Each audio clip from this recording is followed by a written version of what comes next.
আজকে আমার মনটা খুব খারাপ। আমার ছেলে খরগোশটা খুবই অসুস্থ।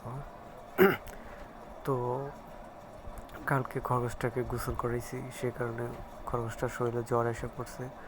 তো এই কাজটা আপনারা কেউ ভুল করবেন না, খরগোশকে গোসলও করা যাবে না।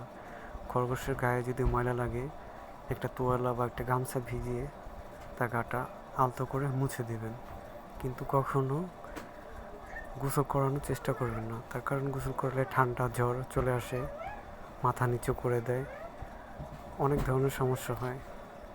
তাই সবাইকে বলতেছি যে কখনো খরগোশকে গোসল করাবেন না।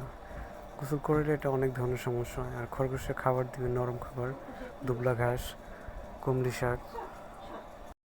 তো এই কারণে সবাইকে বলি যে খরগোশ পালবেন খুব চিন্তা করে এবং খুব যত্ন করে। খরগোশকে কখনো গোসল করানো যাবে না।